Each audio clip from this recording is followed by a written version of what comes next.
بسم اللہ الرحمن الرحیم۔ السلام علیکم ورحمۃ اللہ وبرکاتہ۔ وفد ہمدان، یہ قبیلہ یمن میں آباد تھا۔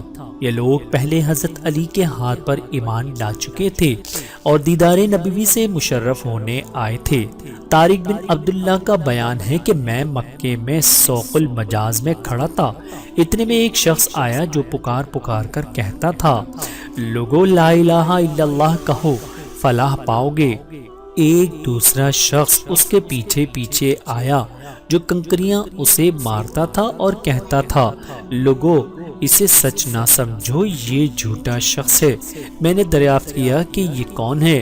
لوگوں نے کہا کہ یہ تو بنی ہاشم کا ایک فرد ہے جو اپنے کو رسول سمجھتا ہے، اور یہ دوسرا اس کا چچا عبدالعزیٰ ہے، یعنی ابو لہب کا نام عبدالعزیٰ تھا۔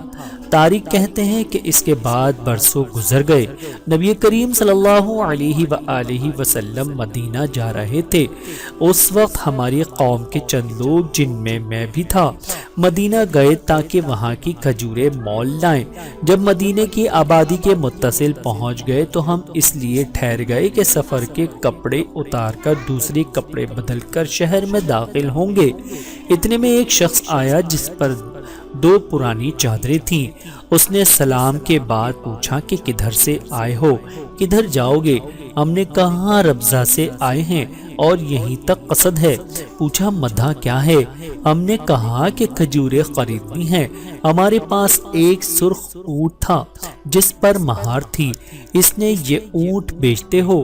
ہم نے کہا ہاں، اس قدر کھجوروں کے بدلے دے دیں گے۔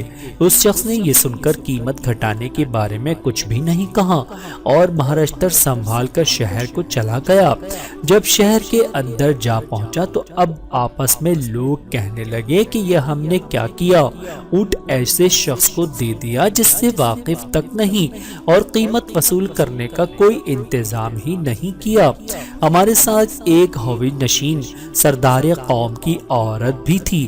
وہ بولی کہ میں نے اس شخص کا چہرہ دیکھا تھا کہ 14ویں رات کے چاند کی طرح چمک رہا تھا، اگر ایسا آدمی قیمت نہ دے تو میں ادا کر دوں گی۔